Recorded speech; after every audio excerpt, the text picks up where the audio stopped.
আসসালামু আলাইকুম রহমতুল্লাহি ওয়া বারাকাতুহু ইন্নাল হামদালিল্লাহ ওয়াসসালাতু ওয়াসসালামু আলা রাসূলিল্লাহ ওয়া বা'দ। বিবাহ শুধুই একটি সামাজিক চুক্তি নয়, বরং তা একজন মানুষের জীবনের পরিপূর্ণতা, প্রশান্তি ও নিরাপদ আশ্রয়ের নাম। কিন্তু প্রশ্ন হলো, এই ভালোবাসা আর দয়া কোথায় হারিয়ে যাচ্ছে আজকের দাম্পত্য জীবনে? কেন প্রতিনিয়ত আমাদের শুনতে হয় সারাক্ষণ ঝগড়া, বোঝাপড়া নেই, ঘরটা টিকছে না? একসময় যে মানুষ দুহাত এক করে জীবন গড়ার স্বপ্ন দেখেছিলেন, একসময় যে ঘর ছিল ভালোবাসায় পূর্ণ, এখন সেখানে নীরবতা, তিক্ততা আর অবিশ্বাসের দেয়াল। সংসারে তৃতীয় পক্ষের অযাচিত হস্তক্ষেপ, বউ শাশুড়ি যুদ্ধ, এই সব কিছুই যেন আমাদের দাম্পত্য সম্পর্ককে বিষিয়ে তুলছে। ফল হিসাবে বাড়ছে ডিভোর্সের হার এবং সেই সাথে আত্মহত্যা। শত সহস্র অভিযোগের ভিড়ে প্রশ্ন রেখে যাচ্ছি, সংসারে সুখের জন্য ধর্মীয় অনুশাসন মানার পর আপনার মূলত স্যাক্রিফাইসটা কী? সুপ্রিয় দর্শক, আমাদের আজকের বিষয় দাম্পত্য জীবন, কলহ ও সমাধান। প্রিয় দর্শক শ্রোতা, কাছে এবং দূরে যেখানে আছেন, সবাইকে স্বাগত জানাচ্ছি যমুনা টেলিভিশনের নিয়মিত আয়োজন in the name of Allah with BRB cables অনুষ্ঠানে। আপনাদের সাথে আছি আমি নিজাম বিন মুহিব। অনুষ্ঠানটি টিভি সেটের পাশাপাশি যমুনা টেলিভিশনের ফেসবুক পেজে সরাসরি সম্প্রচারিত হচ্ছে। দর্শক, আপনারাও যোগ দিতে পারেন আমাদের সাথে এই অনুষ্ঠানে। সরাসরি ফোন করতে ডায়াল করুন 02982405 নম্বরে। অতিথি হিসাবে আজ আমাদের সাথে যুক্ত হচ্ছেন দেশের খ্যাতনামা স্কলার, আসুন্নাহ ফাউন্ডেশনের সম্মানিত চেয়ারম্যান শেখ আহমদুল্লাহ। আসসালামু আলাইকুম রাহমাতুল্লাহ। ওয়ালাইকুম আসসালাম ওয়া রাহমাতুল্লাহি ওয়া বারাকাতুহু। শেখ, আপনি কেমন আছেন? জি, আল্লাহ তাআলার মেহেরবানি, আল্লাহ ভালো রাখছেন, আলহামদুলিল্লাহ। আপনাকে যমুনা টেলিভিশনের আজকের আয়োজনে স্বাগত জানাচ্ছি। ধন্যবাদ আপনাকে। শুরুতেই আপনার কাছে আমরা জানতে চাই, সুখী দাম্পত্য জীবন এটা যেন এক সোনার হরিণের নাম। এক সময় আমরা কতই না সুখী ছিলাম, কিন্তু আজকের এই প্রযুক্তির যুগে এসে আমরা দেখতে পাই যে সংসারগুলোতে শুধু ভাঙার গল্পই, গড়ার গল্প খুবই কম। এর কারণ হিসেবে আপনি কি বলে মনে করেন? ধন্যবাদ আপনাকে। আলহামদুলিল্লাহ, আসসালাতু ওয়াসসালামু আলা রাসূলিল্লাহ। আপনি ঠিকই বলেছেন, আমাদের এই অঞ্চলের অর্থাৎ সাবকন্টিনেন্টের মানুষের অনেক বড় একটা গৌরবের জায়গা ছিল আমাদের পারিবারিক বন্ধনগুলো অনেক স্ট্রং এবং মজবুত, এবং দাম্পত্য সম্পর্কগুলো আমাদের পৃথিবীর অন্য অনেক জায়গার মানুষের চাইতে, বিশেষ করে অন্য ধর্মাবলম্বীদের সাথে যখন আমরা তুলনা করি, তখন মুসলিম পরিবার ব্যবস্থাপনা অনেক স্ট্রং এবং মজবুত ছিল। আজকের বাস্তবতা হলো যে প্রতি বছর আমাদের দেশে দাম্পত্য কলহের পরিমাণ বেড়ে চলেছে, এবং দৈনিক পত্রপত্রিকাগুলোর রিপোর্ট বলছে যে প্রতিনিয়ত আমাদের দেশে বিবাহ ভাঙার হার অনেক বেশি বেড়ে চলেছে। বিবাহ যে হারে বন্ধন নিবন্ধন হয়, ঠিক সে হারে বা কোনো কোনো ক্ষেত্রে তার চাইতে বেশি আপনার পরিমাণে বিবাহ ভাঙার ঘটনা ঘটে। এই যে ভয়াবহ একটা অবস্থা বিরাজ করছে, এর কারণ কি? নিশ্চয়ই এটার কারণ অনুসন্ধান করবার জন্য অনেক গবেষণা হয়েছে, অনেক রিসার্চ হয়েছে। আমরা মোটা দাগে কোরআন এবং হাদিসকে সামনে রাখলে কয়েকটি কারণ আমাদের কাছে স্পষ্ট হয়, প্রতীয়মান হয়। তোমাদের দেখি সবচেয়ে বড় যে কারণটি আমার কাছে মনে হয়, সেটি হলো যে আমরা আমাদের নিজস্ব যে কৃষ্টি কালচার আছে, এই অঞ্চলের মানুষের একটা কৃষ্টি কালচার আছে। এই অঞ্চলের বেশিরভাগ মানুষ মুসলিম। সেই জায়গা থেকে দেশে মানুষ সংখ্যাগরিষ্ঠ মুসলিম হিসেবে কোরআন এবং সুন্নাহর আলোকে যে কৃষ্টি এবং কালচার আমাদের রয়েছে, সেটিকে আমরা দিন দিন দূরে ঠেলে দিচ্ছি এবং পশ্চিমা কৃষ্টি কালচারকে আমরা ধারণ করছি। এটি আমি মনে করি যে আমাদের পরিবার ব্যবস্থাপনা ভেঙে পড়ার, বিশেষ করে দাম্পত্য কলহ বৃদ্ধি হওয়ার সবচেয়ে বড় কারণ। আপনি দেখুন, আমাদের বাপদাদারা বা তাদের আগে যারা এই দেশে বসবাস করেছেন, দাম্পত্য জীবনে যারা আমাদের তুলনায় সুখী ছিলেন, এ বিষয়ে আমার মনে হয় না কেউ খুব একটা দ্বিমত করবার সুযোগ আছে। তাদের অনেক অভাব হয়তো ছিল, কিন্তু দাম্পত্য কলহ তাদের আমাদের এখনকার জেনারেশনের মধ্যে যেরকম আছে সেরকমটি ছিল না। এর অন্যতম বড় কারণ হলো তারা ইসলামী মূল্যবোধকে যতটা ধারণ করতেন, আমরা আসলে ততটা ধারণ করি না। তারা ইসলামী কৃষ্টি কালচার এবং এদেশের কৃষ্টি কালচারকে যতটা ধারণ করতেন, আমরা এখন পশ্চিমা কৃষ্টি কালচারকে ততটা ধারণ করার চেষ্টা করি। এই যে একটা পার্থক্যের প্রাচীর এখানে তৈরি হয়ে গেছে, এর ফলশ্রুতিতে আমরা আজ একটা ভয়ঙ্কর বাস্তবতার মুখোমুখি। পাশ্চাত্য কৃষ্টি কালচার এবং তাদের দাম্পত্য যে আপনার ব্যবস্থাপনা, সেটিকে আমরা যখন দেখি তাদের অঞ্চলে, তাদের জায়গাগুলোতে, আমরা দেখতে পাই সেখানে পরিবার ব্যবস্থাপনা একবারে মুখ থুবড়ে পড়ে গেছে। সেখানে প্রত্যেকটা রাষ্ট্র প্রণোদনা দিয়েও বৈবাহিক সম্পর্ক, সন্তান জন্মের হার, এগুলো কোনোভাবে তারা বাড়াতে পারছে না। তো তো তাদের যে কৃষ্টি কালচার, সেই কৃষ্টি কালচারে তারা নিজেরা ধ্বংস হয়ে গেছে। আমরা এখন নতুন করে সেটাকে অনুসরণ করছি। এটি আমাদের পরিবার ব্যবস্থাপনা ভাঙার সবচেয়ে বড় কারণ। দ্বিতীয়ত হলো অ্যাজ এ মুসলিম আমরা আসলে বৈবাহিক জীবনে কোরআন এবং সুন্নাত অনুসরণ থেকে অনেক দূরে চলে গেছি এবং সেই জায়গাটিতে আমাদেরকে ফিরে আসা ছাড়া আসলে দাম্পত্য কলহের এই অভাবটা বা কলহের সমস্যাটা আমরা সমাধান করতে পারবো বলে আমার মনে হয় না। জি, অসংখ্য ধন্যবাদ আপনাকে। আমরা এবার জানতে চাই যে আমাদের ভাঙার গল্প, সংসারগুলো ভাঙার গল্প যেমনিভাবে আমাদের চারিপাশে রয়েছে, ঠিক তেমনিভাবে আমরা অনেক দম্পতিকে আলহামদুলিল্লাহ সুখী দেখি। কোরআন এবং হাদিসের আলোকে সুখী দাম্পত্য জীবনের সিক্রেটসগুলো আসলে মূলত কি? ধন্যবাদ আপনাকে। নবী করিম সাল্লাল্লাহু আলাইহি ওয়াসাল্লাম একাধিক পরিবার তার থাকা সত্ত্বেও তিনি সবাইকে নিয়ে সুখী ছিলেন। তার কোন স্ত্রী তার ব্যাপারে কোনো অভিযোগ তার শত্রুরাও কোনো ইতিহাসে কোনোভাবে স্থান দিতে পারেনি বা দেখাতে পারেনি। কোরআনে কারিমে আল্লাহ বলেছেন ওয়াশিরুহুন্না বিল মারুফ, পুরুষদেরকে আল্লাহ বলেছেন তোমরা নারীদের সাথে, তোমাদের স্ত্রীদের সাথে তোমরা সুন্দরভাবে দিনাতিপাত করো, সংসার করো। কোরআনে আরো একাধিক জায়গায় আল্লাহ রাব্বুল আলামিন নারী পুরুষ উভয়কে সুন্দরভাবে দিনাতিপাত করবার নির্দেশ দিয়েছে। অতএব আমাদের সুখী দাম্পত্য জীবন যদি আমরা কাটাতে হয় তাহলে সেক্ষেত্রে আমাদেরকে কোরআন এবং সুন্নাহর অনুসরণের কোনো বিকল্প পথ আমরা পাবো না, আমাদেরকে সেটাকেই অনুসরণ করতে হবে। অর্থাৎ স্বামী স্ত্রী উভয় যদি আল্লাহর কাছে নিজেকে সারেন্ডার করেন এবং কোরআন হাদিসকে অনুসরণ করেন তাদের দাম্পত্য কলহ তাদের কমে যাবে, সেটি নিশ্চিত করেই বলা যায়।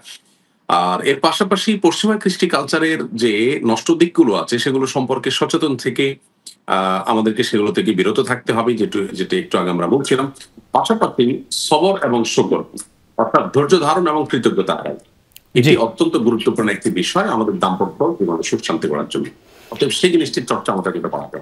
জি, অসংখ্য ধন্যবাদ আপনাকে। আসবো আপনার কাছে আবারও ইনশাআল্লাহ ছোট্ট একটি বিরতির পর। প্রিয় দর্শক, আরও একবার স্বাগত জানাচ্ছি আপনাদেরকে। দেখছেন in the name of Allah with BRB cables. আমাদের আজকের বিষয় দাম্পত্য জীবন, কলহ ও সমাধান। আর এ বিষয়ে কথা বলছেন আস-সুন্নাহ ফাউন্ডেশনের সম্মানিত চেয়ারম্যান শেখ আহমদুল্লাহ। শেখ, আপনাকে আরও একবার স্বাগত জানাচ্ছি। আমরা আপনার কাছে এবার আমরা জানতে চাই যে অনেকেই তার নিজের স্ত্রী, বোন অথবা সুন্দরী মেয়েকে নিয়ে ফেসবুকে অথবা সামাজিক যোগাযোগ মাধ্যমে ছবি আপলোড করেন, কেউ আবার কাপল ভ্লগিং করেন, কেউ নানান ভিডিও শেয়ার করেন। আমরা জানতে চাই দাম্পত্য জীবনে কলহ লাগবার ক্ষেত্রে এই যে সুন্দর ছবিগুলো, সুন্দর মুহূর্তের ছবিগুলো মানুষের সামনে যে প্রকাশ করা হচ্ছে, এর দ্বারা বদনজর লেগে সংসারে কি সেটার প্রভাব পড়তে পারে কিনা? ধন্যবাদ আপনাকে। খুবই গুরুত্বপূর্ণ একটি বিষয়। সাংঘাতিক ভাবে এর প্রভাব পড়ে আমাদের দাম্পত্য সম্পর্কগুলোতে। আজকাল অবশ্য এই বিষয়ে আমরা স্পিরিচুয়াল যে ক্ষতি হয় সেটি নিয়ে আলাপ করলে আমাদের অনেকেই, যারা বস্তুবাদের মোহে অনেকটা অন্ধ হয়ে গেছি আমরা, বা বস্তুবাদের জোয়ারে আমরা যারা গা ভাসিয়ে ফেলেছি, তাদের অনেকের কাছে স্পিরিচুয়াল বিষয়গুলো একটু অস্বাভাবিক মনে হয়, তারা এগুলো মানতে নারাজ এমন একটা বিষয়। মুহাম্মদ সাল্লাল্লাহু আলাইহি ওয়াসাল্লাম পরিষ্কারভাবে বলেছেন আল আইনু হাক্কুন, মানুষের বদনজর লাগার বিষয়টি সত্য, এটিকে অস্বীকার করবার কোনো সুযোগ নেই। আমাদের দৈনন্দিন জীবনে মানুষের কুদৃষ্টি, লোভনীয় বা হিংসাত্মক দৃষ্টি বা আপনার রাক্ষসে যে চাহনি, সেটির প্রভাব কিন্তু আমরা দিনের আলোর মতো দেখতে পাবো যদি একটু আমরা অন্তর্চক্ষু দিয়ে একটু দেখার চেষ্টা করি। দাম্পত্য সম্পর্কগুলো সেগুলোকে খুব বেশি প্রচার করে আমরা অনেককেই দেখতে পাই যে সুখের মুহূর্তগুলো সবার সঙ্গে শেয়ার করেন এবং সেই শেয়ারের মাধ্যমে সেখানে অনেক বেগানা পুরুষ কমেন্ট করে, লাভ রিয়েক্ট করে এবং নানান ধরনের কুরুচিপূর্ণ কমেন্ট পর্যন্ত অনেক সময় দেখি যে সুন্দর মুহূর্তে সেই ছবিগুলোতে আসে। আমরা জানি যে এখান থেকেও বদনজর লাগতে পারে। আপনি সেই বিষয়টি বলছিলেন। শেখ নিশ্চয়ই আমাদেরকে শুনছেন। আমরা ইনশাআল্লাহ গুরুত্বপূর্ণ আলোচনা আপনার কাছ থেকে আরও একটু শুনবো। আমরা জানতে চেয়েছিলাম আপনার কাছে যে এই যে সুন্দর মুহূর্তের ছবিগুলো আমরা মানুষের সঙ্গে শেয়ার করছি, সেগুলোর দ্বারা বদনজরের কি কি প্রভাব পড়তে পারে? ধন্যবাদ আপনাকে। এর ফলশ্রুতিতে বদনজরের যে আশঙ্কাটা সেটা খুব জোরালোভাবে বেড়ে যায় এবং অনেক সময় বদনজরের ফলে আমাদের মধ্যে সম্পর্ক নষ্ট হয়, নানাবিধ ক্ষতিগ্রস্ত আমরা হই, যেগুলোর আসলে যৌক্তিক কোনো কারণ আমরা খুঁজে পাই না। অনেক সময় অনেক স্বামী স্ত্রী নিজেদের মধ্যে বোঝাপড়ার গরমিল হয়, একে অন্যকে সহ্য করে উঠতে পারে না, হঠাৎ করে এই ধরনের সিচুয়েশন তৈরি হয়, এগুলো বদনজরের ফলশ্রুতিতে হয়। এটিকে কুসংস্কার মনে করবার কোনো কারণ নাই। তাছাড়া এ ধরনের কাপল ব্লগিং বলেন বা স্বামী স্ত্রী পরস্পরের একান্ত সময় বা গল্প মুহূর্তগুলোকে খুব বেশি শেয়ার করার ফলশ্রুতিতে আমাদের প্রাইভেসি নষ্ট হয়। এবং এর মধ্যে আরেকটা শ্রেণীর মানুষ যারা এগুলোর মধ্যে কুরুচিপূর্ণ কমেন্ট করে, যেমনটি আপনি বলেছেন, সেটি একেবারেই অনুচিত এবং গর্হিত কথা। অনেকে মুসলিম নামধারী বা মুসলিম লেবাসধারী হয়েও এ ধরনের জায়গাগুলোতে গিয়ে খুব বাজে, বাজে কথা লেখেন এবং সেগুলো তারা ইসলাম প্রচারের কাজ মনে করে। সেটি আরেকটি গর্হিত কাজ। অতএব একজন মুসলিম তিনি দায়িত্বশীল আচরণ করবেন। কোন মুসলিম ভাই-বোন যদি ভুল কোন পদক্ষেপ নিয়ে থাকেন, তাকে সুন্দরভাবে যৌক্তিকভাবে বোঝানোর চেষ্টা করবেন। আর না হলে তিনি নীরব থাকবেন। নবী সাল্লাল্লাহু আলাইহি ওয়াসাল্লাম বলেছেন, মান কানা ইউমিনু বিল্লাহি ওয়াল ইয়াউমিল আখির ফালইয়াকুল খায়রান আও লিয়াসমুত। কেউ আল্লাহ এবং পরকালকে বিশ্বাস করে থাকলে সে হয় ভালো কথা বলবে, আর না হলে চুপ থাকবে। সে নোংরা কথা বলতে পারে না। এজন্য কেউ কাপল ব্লগিং করছে, খারাপ কিছু দিচ্ছে, সেখানে কমেন্টের ঘরে গিয়ে নোংরা কোনো ভাষায় তাকে আক্রমণ করা, এটা ইসলামের কোনো শিক্ষা নয় এবং এটা কোনো মুসলিমের চরিত্রও হতে পারে না। বিধায় ইসলাম প্রচারের নামে এই ধরনের কাজ আমাদের করা উচিত হবে না। এবং এট দ্য সেম টাইম আমাদের যে সমস্ত ভাই বোনরা এগুলো করছেন, তাদেরকে আমরা বলবো যে আসলে ব্যক্তিগত মুহূর্তগুলোকে ব্যক্তিগত পর্যায়ে রাখাই উচিত এবং কল্যাণকর। এগুলোকে প্রচার করার মাধ্যমে মানুষের বদনজরের যেমন আশঙ্কা রয়েছে, ঠিক তেমনি ভাবে হিংসা, বিদ্বেষ এগুলোর ব্যাপার রয়েছে। স্পিরিচুয়ালি ক্ষতিগ্রস্ত হওয়ার দিকটা সেখানে রয়েছে।